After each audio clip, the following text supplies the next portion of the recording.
Buenos días a todos en esta mañana. Bienvenidos a su casa First Naples Español. Si hoy nos estás visitando por primera vez, queremos darte la bienvenida. Estás en tu casa y queremos conectar contigo y queremos caminar contigo en cualquier paso que tú te encuentres en tu caminar con el Señor. Puedes conectar con nosotros simplemente enviando la palabra conectar al 239-239. Es así de simple, conectar al 239-239 y con gusto vamos a hacer seguimiento contigo durante la semana. Y también todos aquellos que están acá debieron haber recibido un folleto como este cuando llegaron. Téngalo a la mano, al final del servicio vamos a anunciar ciertas actividades y va a ser importante que lo tenga con usted para ese momento. Bien, voy a invitarlos, aunque acabamos de sentarnos, a ponernos de pie nuevamente en reverencia a la lectura de la palabra.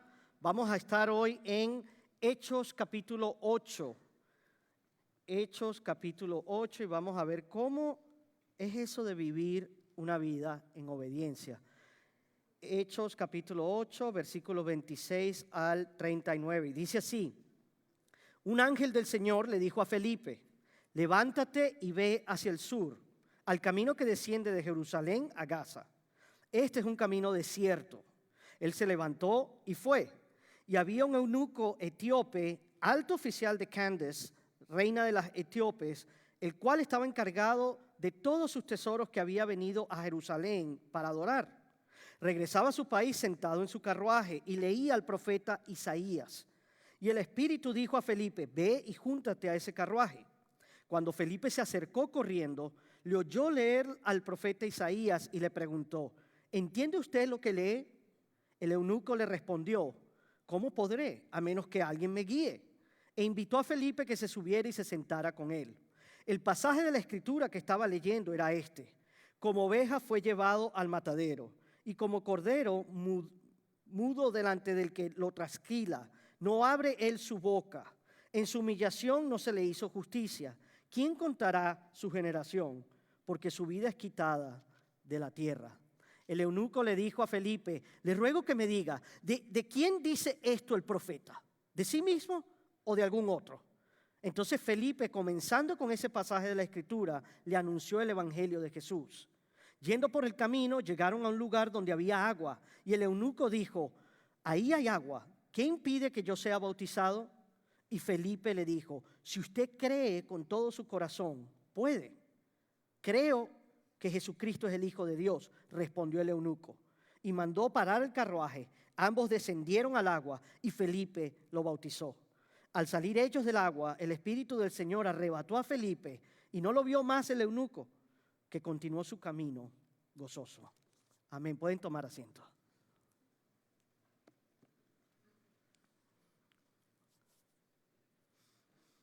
¿Alguna vez has sentido en tu corazón que Dios te está pidiendo algo, pero realmente no te dan ganas de hacerlo? No porque no ames a Dios, sino porque estás cómodo, porque tal vez lo que te está pidiendo interrumpe tus planes, porque tal vez lo que te está pidiendo te saca de tu rutina. Y entonces lo que generalmente hacemos nosotros es que empezamos a negociar con Dios, ¿sí o no? Bueno, Señor, sí, lo voy a hacer, pero más adelante, Señor, más adelante. O si no, le decimos: Señor, sé que tengo que ir y hablar con esa persona, pero dame chance, todavía no estoy listo. O Señor, yo sé que tengo que dejar eso, pero todavía no. Y sin darnos cuenta, vivimos en una fe de sí, Señor, pero. Ahora, déjenme ponerlo en un lenguaje más familiar. ¿Cuántos padres de los que están aquí le han pedido alguna vez a sus hijos que saquen la basura? Y los que no le están pidiendo deberían empezar a hacerlo, si son grandecitos. Pero más o menos va así. Tú le pides que saquen la basura y entonces vienen los muchachos y te responden: sí, ya voy. Pasa una hora, pasan 2, y cuando vienes a darte cuenta, ya pasó el camión de la basura. Ya pasó y ahí se quedó la basura. Entonces vienes y le preguntas: ¿por qué no lo hiciste? Y ahí es cuando viene la respuesta clásica, ¿no? Bueno, es que se me olvidó. No, papá, es que estaba ocupado. Papá, yo te dije que ahorita iba. Pero tú sabes la verdad. Tú sabes que en el fondo, ¿verdad? No es que se le olvidó. La realidad es que ellos decidieron hacer otra cosa. Y si somos honestos, nosotros hacemos exactamente lo mismo con Dios. De la misma manera actuamos. Muchas veces le decimos a Dios, Dios, yo te amo, pero... O le decimos, sí, Señor, yo te voy a obedecer, pero... O Señor, yo te voy a seguir, pero dame tan solo un poco más de tiempo. Y todo lo que viene después de ese pero, eso realmente es lo que es más importante para nosotros.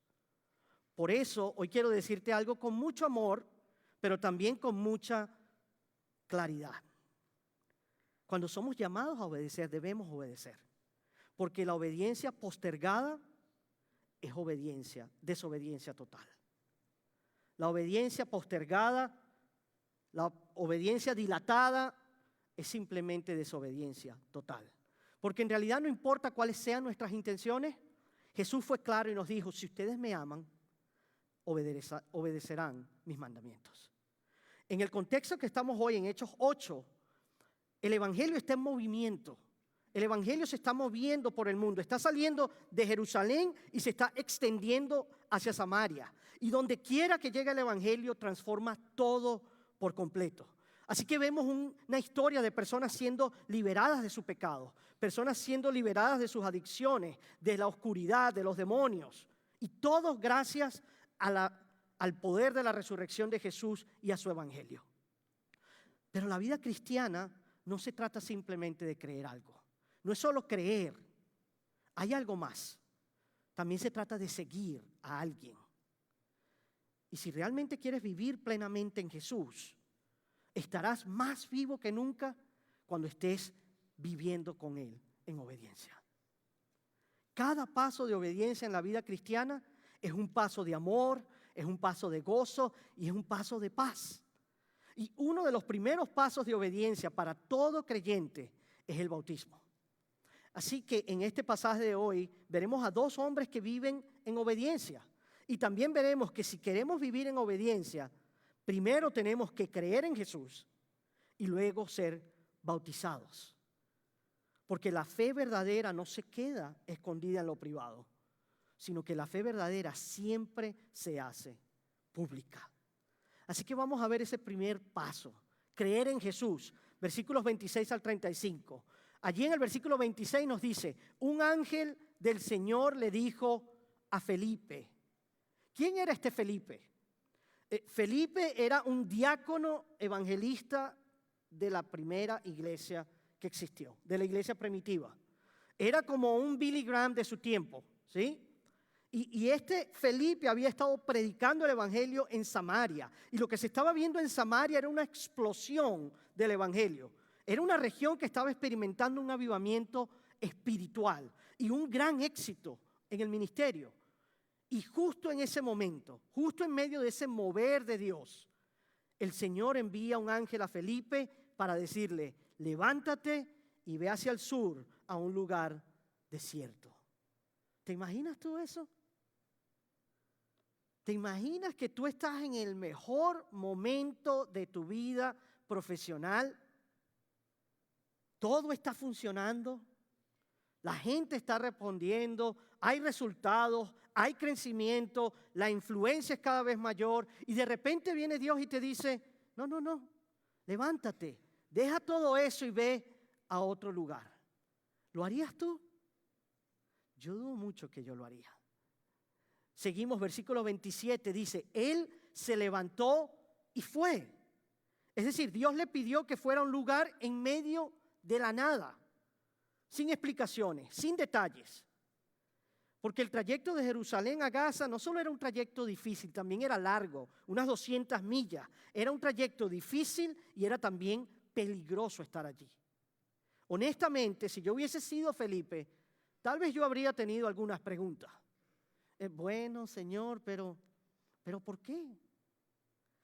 Si todo está funcionando tan bien aquí y ahora tú me quieres mandar allá, solo explícame por qué.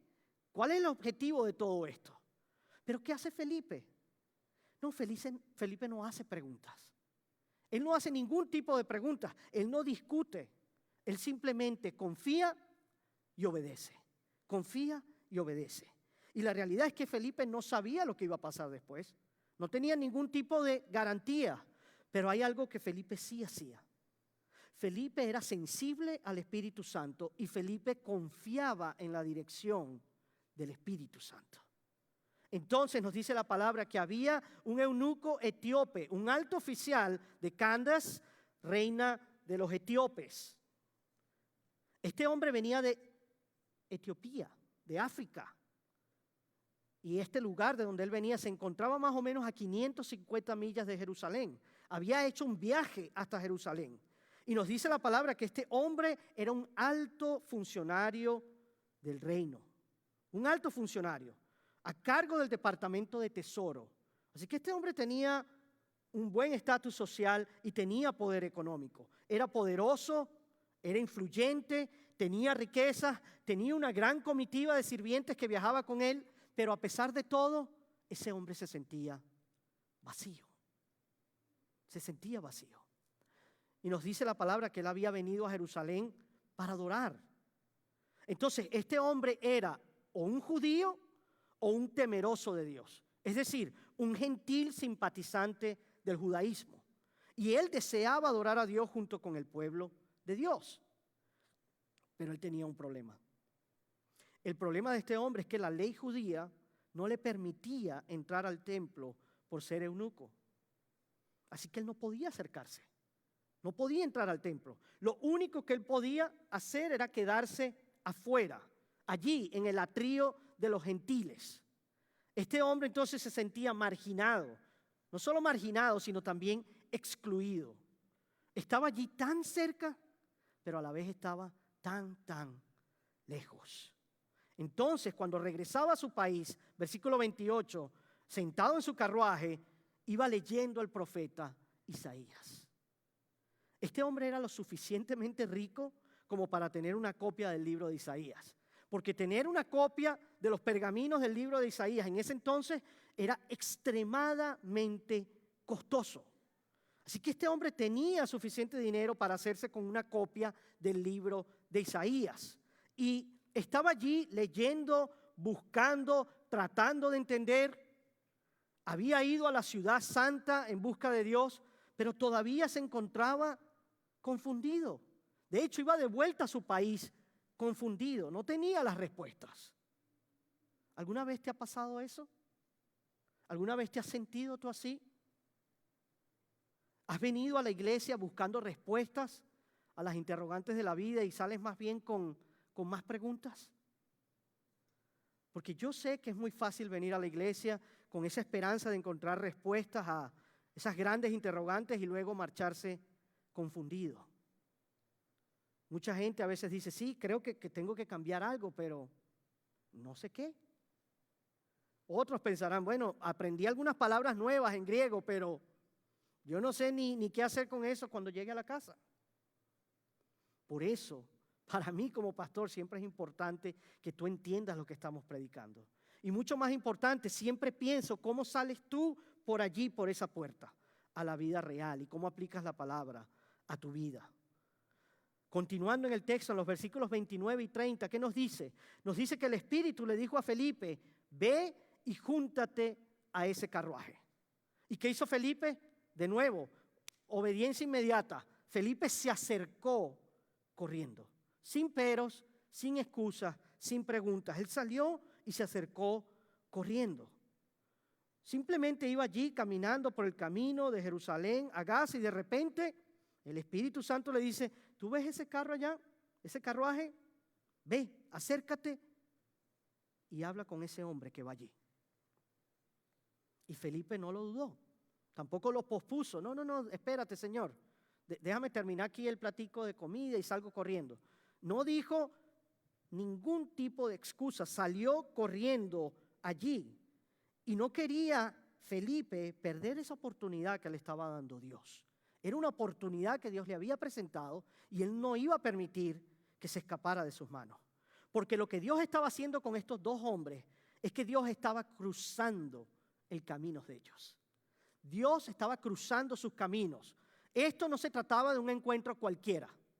Esto no era un encuentro al azar, esto no era casualidad, esto era una cita divina.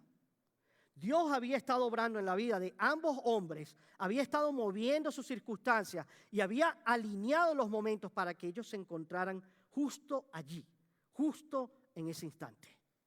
Y fue cuando entonces Felipe lo oyó leer al profeta Isaías y le preguntó, ¿entiende usted lo que lee? Y la respuesta de este hombre fue muy honesta. Él le dijo, no tengo ni idea. Necesito que alguien me explique. Es más, súbete, ven, sube y dime de qué se trata todo esto. Y lo que vemos en los versículos 32 y 33 es que él estaba leyendo Isaías 53, 7 y 8. Una de las profecías más importantes sobre Jesús en el Antiguo Testamento, pero también uno de los pasajes que puede ser más extraños y difíciles de entender. Porque él había llegado a esa sección del pasaje que decía, como oveja fue llevado al matadero. En su humillación no se le hizo justicia. Su vida es quitada de la tierra. Imagínenselo a él leyendo eso en ese momento y pensando, qué palabra tan extraña. Y además las imágenes que ese pasaje presentan. Es como si fuéramos a ver una película R en el cine. Unas imágenes muy fuertes. Una oveja sacrificada. Una oveja en silencio. Una oveja que cae en las manos de los hombres y es tratado con injusticia. Una oveja que es llevada a la muerte. Entonces él pregunta, ¿de quién está hablando Isaías? Esto no tiene ningún sentido. En el versículo 34 él dice, ¿está hablando Isaías de sí mismo o está hablando de alguien más? Y esa era precisamente la oportunidad que Felipe necesitaba. Esa era la oportunidad perfecta, porque justo el pasaje que tenía ese hombre confundido era sobre quién, era sobre Jesús. Ponte a pensar, de todos los pasajes que pudieron haber confundido a este hombre, ponte a pensar, no era del moho en Levítico, no era tampoco de las langostas en Joel, no, de todos los pasajes, el que lo tenía confundido era el del siervo sufriente. Y era la perfecta oportunidad para Felipe. Entonces, versículo 35, Felipe, comenzando con ese pasaje, le anunció el evangelio de Jesús. Esa profecía que estaba leyendo ese hombre trataba sobre cómo el Mesías iba a sufrir a favor de su pueblo y cómo su sufrimiento conduciría a su pueblo a la salvación. Y fue desde allí, desde ese mismo texto, que Felipe entonces le explicó con claridad a este hombre quién era Jesús. Felipe trazó una línea directa, él fue directo al punto, directo a Jesús. Y ese hombre, como resultado, creyó en Cristo. ¿Y qué fue lo que compartió Felipe con él? ¿Qué es el evangelio? Es muy sencillo, pero a la vez poderoso. El evangelio nos dice que Dios tiene un diseño perfecto. Diseñó las cosas perfectamente para nuestras vidas. Pero a la vez nosotros decidimos vivir a nuestra manera. Como decidimos vivir a nuestra manera, como desobedecemos, entonces nos encontramos apartados de Dios. Nos encontramos separados de Él. Y eso nos llevó a una condición de quebrantamiento. Creo que tenemos una imagen en pantalla. El plan de Dios era perfecto, pero nosotros decidimos vivir a nuestra manera y nos alejamos de Él, nos separamos de Él al ser desobedientes y a vivir a nuestra manera. Eso fue lo que produjo el quebrantamiento. Y cuando llegamos a ese punto de quebrantamiento, entonces empezamos a buscar soluciones y respuestas en todas las cosas. En una carrera exitosa, en una familia, en una esposa, en un hijo, en el vicio. Pero siempre terminamos más vacíos. Sin embargo, Dios no nos dejó en esa situación. No nos dejó allí quebrantados, sino que Él entonces envió a Jesús para que fuera nuestro sustituto. Así que Jesús vino a esta tierra, vivió la vida perfecta que tú y yo no pudimos vivir, luego murió la muerte que tú y yo merecíamos, fue sepultado, pero a los 3 días después resucitó de entre los muertos. Y si tú y yo le entregamos nuestra vida a Jesús, si ponemos nuestra fe en Él, entonces podemos ser salvos y podemos nuevamente reconciliarnos con Dios y llegar al plan que Él tenía para nuestras vidas. Ese es el Evangelio. Y así como Dios estaba orquestando cada detalle en ese momento, también lo sigue haciendo hoy. Tú no estás aquí por casualidad ni por accidente. Tanto las cosas buenas como las cosas difíciles son obras de Dios para traerte justo aquí, a este lugar y en este preciso momento. ¿Te has detenido por un momento y te has puesto a pensar cómo Dios ha estado acomodando las cosas en tu vida esta semana para que tú estés aquí hoy escuchando este mensaje? Ese fue el mismo caso de Margarita. Margarita es una mujer argentina que fue criada en la fe católica.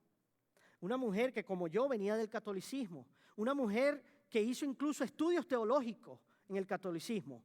Entonces ella tenía mucho conocimiento de Dios. Pero lo que ella no había tenido aún era un encuentro vivo y personal con Él. De hecho, uno de los momentos más duros de su vida fue cuando su hijo enfermó y estuvo hospitalizado. Él estaba gravemente enfermo allá en la Argentina y ella estaba aquí en Estados Unidos desesperada y sin ningún tipo de esperanza. Muchas veces ella se preguntaba, ¿qué es lo que hago yo aquí? ¿Por qué estoy viviendo esto? Y aunque ella no lo entendía en ese momento, Dios ya estaba obrando en su vida en medio del dolor y de la incertidumbre. Porque fue justo allí en ese momento cuando ella comenzó a asistir a nuestra iglesia. Allí, en medio de la angustia, llegó aquí en busca de esperanza. Y cuando llegó aquí en busca de esperanza, encontró a Jesús. Yo recuerdo que estando ella allá y al escuchar el llamado, ella confiesa que se sentía incómoda, que se resistía al llamado, pero que una voz le decía, a ti te estoy hablando. Y sin darse cuenta, pasó adelante, llorando, entregó su vida a Jesús, se rindió a Él por completo. Y mirando atrás, Margarita reconoció y pudo darse cuenta de que Dios estaba obrando en su vida de una manera que ella nunca se imaginó. Y todo con un propósito, para llevarla a rendirse a los pies de Jesús. Entonces, para ser obedientes, lo primero que debemos hacer es creer en Jesús. Y lo segundo que debemos hacer, según la palabra, es ser bautizados. Vayamos al versículo 36. Yendo por el camino, llegaron a un lugar donde había agua. Ahora, parece que Felipe iba viajando con ese hombre en su carruaje. Entonces, a medida que iban viajando, encontraron allí un pequeño lugar que tenía agua, allí en medio del desierto. Y entonces el etíope dice, ¿qué impide que yo sea bautizado? Es decir, ¿qué me impide hacerlo ahora mismo, allí? El hombre quería bautizarse allí mismo, al borde de la carretera, delante de Dios y de todas las personas. ¿Y qué le dice Felipe? Si tú crees, puedes. Si tú crees, puedes. No le dijo, regresa a casa y organiza toda tu vida, ve y tómate el curso de 3 meses. Si tú crees, puedes. Y el libro de Hechos relata 9 historias de conversión. Y en 7 de esas 9 historias, las personas que creen en Jesús se bautizan inmediatamente. No había dudas, no había largas demoras, no había excusas, no había ese, bueno, lo voy a pensar. No había que darle tantas vueltas. Era muy simple. Cree en Jesús, le entregas tu vida y estás listo para dar ese paso. Era simplemente obediencia, un simple paso de obediencia. Y si tú has creído en Jesús, pero no has sido bautizado, entonces la pregunta que tú debes hacerte es la misma. ¿Qué impide que tú seas bautizado? ¿Qué te impide que seas bautizado? Porque si realmente has confiado en Jesús, yo te puedo dar la respuesta. Si has confiado realmente en Jesús, la respuesta debería ser nada. Nada te lo impide. Sin embargo, muchos de ustedes han confiado en Jesús como su Salvador. Pero hay algo o hay alguien que les impide hacerlo, que les impide dar ese paso. ¿Y sabes tú qué es lo que nos detiene muchas veces? Lo que nos detiene es el miedo y el orgullo. El miedo y el orgullo. Porque tenemos miedo de la gente. Tenemos miedo de lo que la gente, nuestros padres, nuestros familiares, nuestros amigos, nuestros compañeros de trabajo puedan pensar de nosotros. O porque somos orgullosos y no queremos admitir que somos pecadores. No queremos admitir que necesitamos ayuda. No queremos admitir que no podemos salvarnos solos. No podemos salvarnos a nosotros mismos.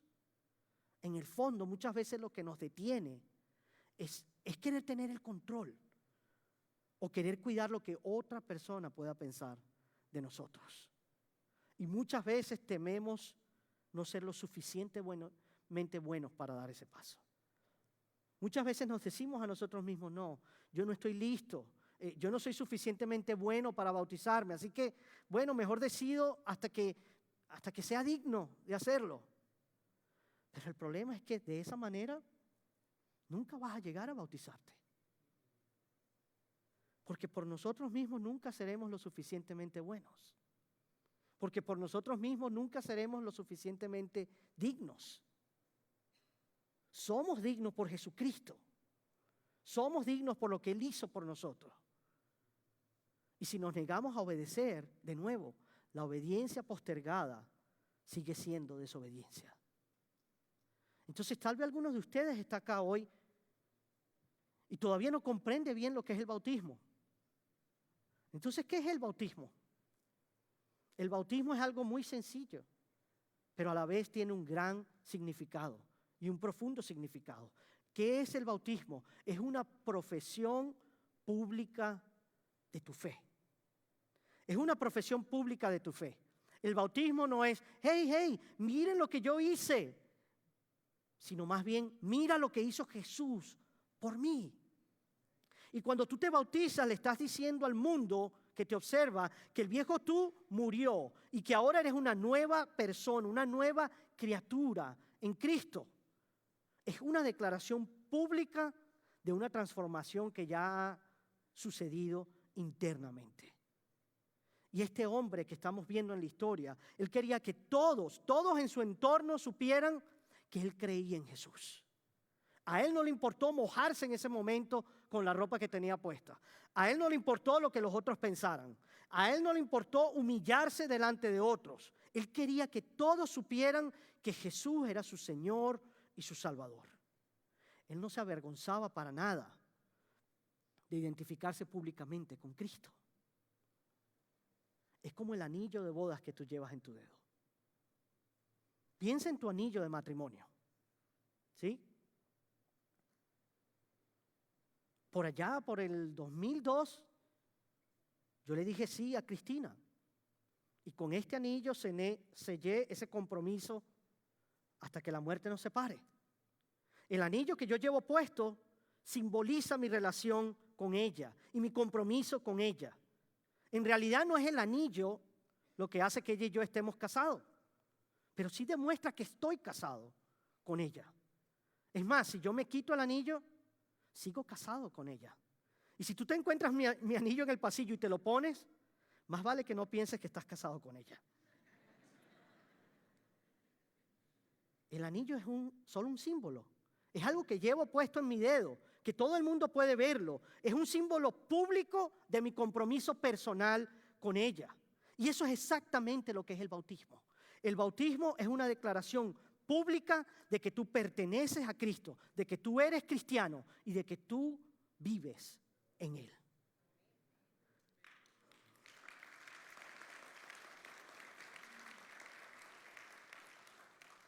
Sin embargo, a veces podemos caer en confusiones y algunas personas preguntan, ¿es necesario que realmente me bautice para ir al cielo? Pastor, yo ya creo en Jesús, ¿realmente es necesario que me bautice? Yo ya sé a dónde voy al cielo. Y la respuesta es no, no es necesario. Porque la salvación es solo por fe en Jesús. Si recuerdas bien, el ladrón en la cruz le dijo a Jesús, acuérdate de mí cuando vengas en tu reino. Es decir, ese ladrón reconoció que Jesús era el Señor y Salvador. Y Jesús entonces le prometió que él iría con él al cielo. A ese ladrón no lo pudieron bajar de esa cruz, sumergirlo en agua y luego volver a subirlo a la cruz. No hubo tiempo de eso. Y sin embargo Jesús le dijo, estarás conmigo en el cielo. Entonces, el bautismo como tal no es un requisito para ir al cielo. Pero lo que sí puedo decirte es que en la Biblia no existe tal cosa como un creyente no bautizado. No existe tal cosa como un creyente no bautizado. Todo creyente, toda persona que pertenece a Cristo y es nueva criatura en Él, lo declara públicamente por medio del bautismo. ¿Y cómo hacemos este bautismo? Muchas personas se preguntan, ¿y tiene que ser realmente, pastor, por inmersión? La respuesta es sí. Sí tiene que ser por inmersión. Y déjame explicarte por qué. Es porque la palabra bautizo significa sumergir, significa hundir, significa meter bajo el agua. Y es lo que vemos a través de toda la Escritura. Jesucristo fue bautizado, bajó a las aguas y subió de las aguas. Y todos los bautismos que vemos en la Escritura son hechos de tal manera. Y la razón tan importante de que sea de esa manera es porque representa algo.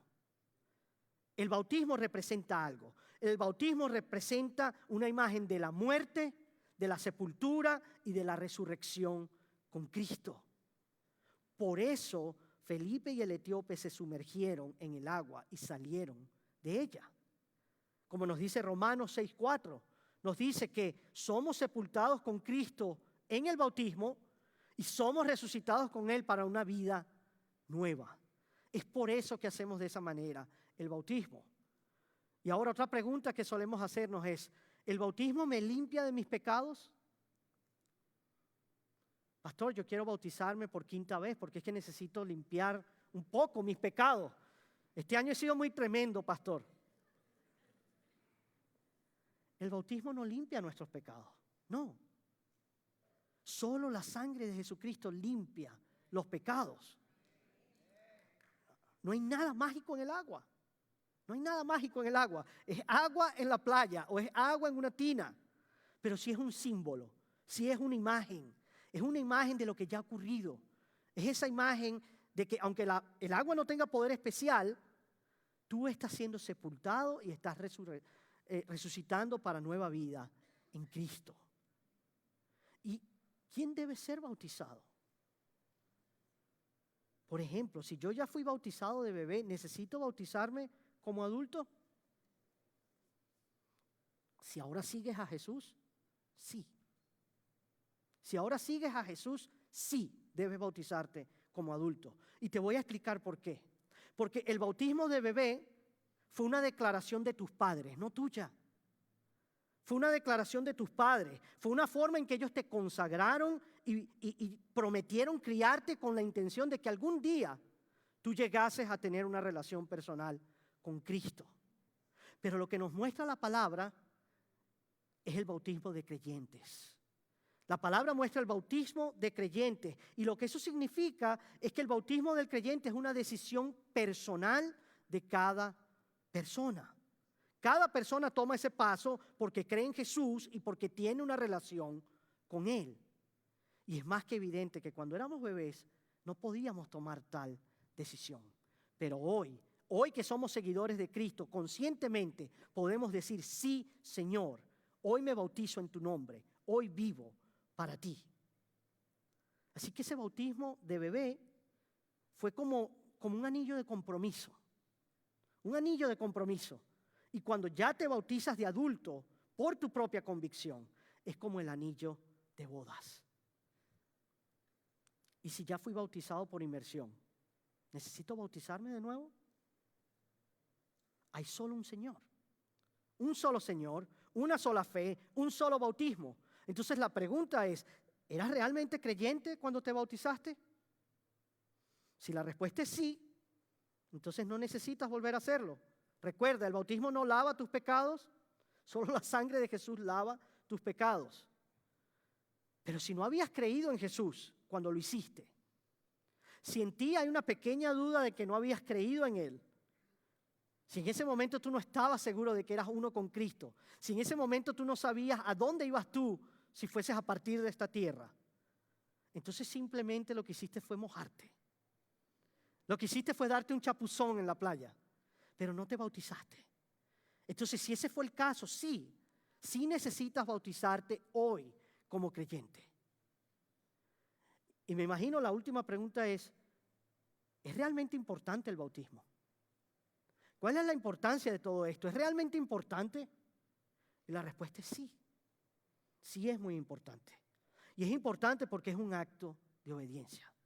Vayamos al versículo 38. ¿Qué nos dice la palabra? Dice, y mandó parar el carruaje. Ambos descendieron al agua y Felipe lo bautizó.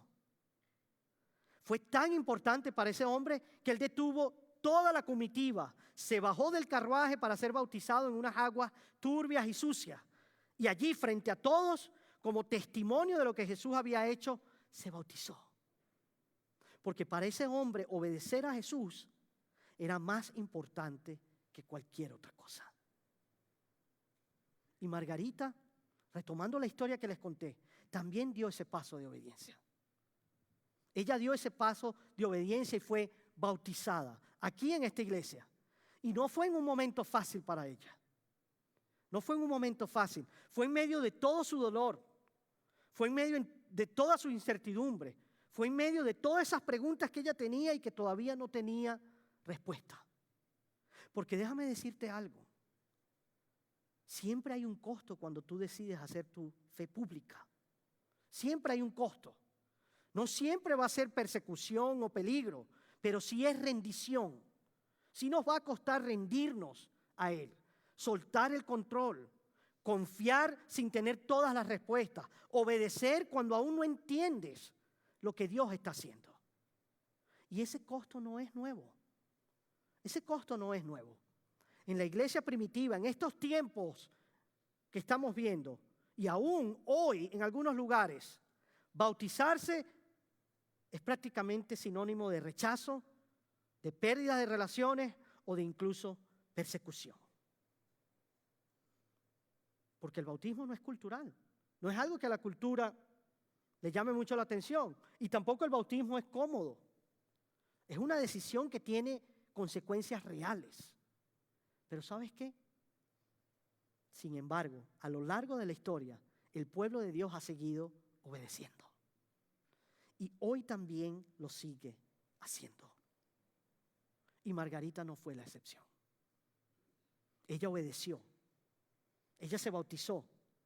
Y después que se bautizó, Dios siguió guiando cada paso de su vida. Porque después que se bautizó, se casó con Osvaldo. Y luego de que se casó, Osvaldo también se bautizó. Juntos comenzaron a crecer en la fe, tomando clases de discipulado, aprendiendo a seguir a Jesús paso a paso. Solo miren esto. Así se ve una vida de obediencia. Así se ve una vida de obediencia. Y en medio de todo ese proceso, Dios seguía obrando y Dios lo seguía transformando. El eunuco no solo fue bautizado, sino que ese hombre también volvió a su tierra, llevando el evangelio a África. La obediencia no fue solo un momento, no fue algo que se desvaneció con el tiempo, fue una vida totalmente redirigida por Dios. Y algo muy similar vimos en la vida de Margarita y de Osvaldo. Porque todas esas preguntas que ella tenía, todas esas cosas que ella no entendía, luego finalmente fueron muy claras. Dios los salvó aquí en Estados Unidos, pero también los envió de regreso a Argentina con un propósito: compartir las buenas nuevas de salvación. Compartir las buenas nuevas del evangelio.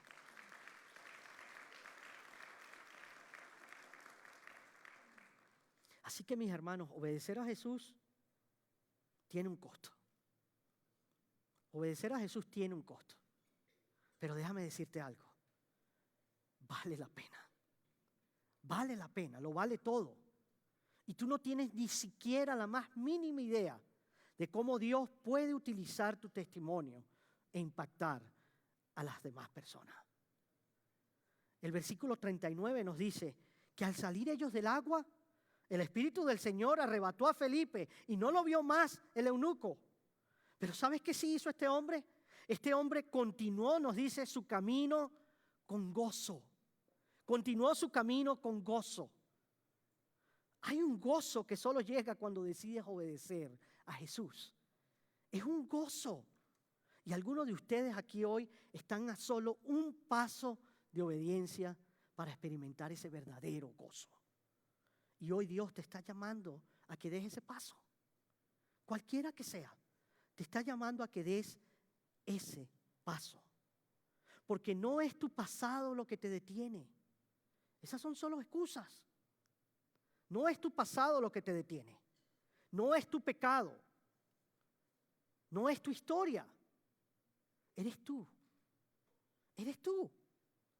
Así que deja de preguntarte, ¿qué me lo impide? Y más bien empieza a responder a Dios con obediencia. Sí, Señor, voy a dar el paso. Porque muchas veces no es falta de información, sino una falta de decisión. Tal vez ese pero ha estado contigo ya demasiado tiempo. Tal vez vienes cargando contigo ese pero hace mucho rato. Sí, Señor, pero tengo miedo. Sí, Señor, pero no estoy listo. Sí, Señor, pero ¿y qué van a pensar los demás? Esos peros te han detenido ya demasiado tiempo. Esos peros ya te han detenido por mucho tiempo. Así que en lugar de darle excusas a Dios, hoy dale tu obediencia. Toma esos peros y transfórmalos. Di, Señor, Dios, tengo miedo, pero voy a obedecer. Dios, no estoy listo, pero voy a confiar en ti. Dios, esto me incomoda, pero tú lo vales. No dejes que tu pero te impida seguir a Jesús hoy. El etíope no esperó. Él no lo pensó semanas. Él no pidió otras señales. Él simplemente obedeció. Y hoy tú puedes hacer lo mismo.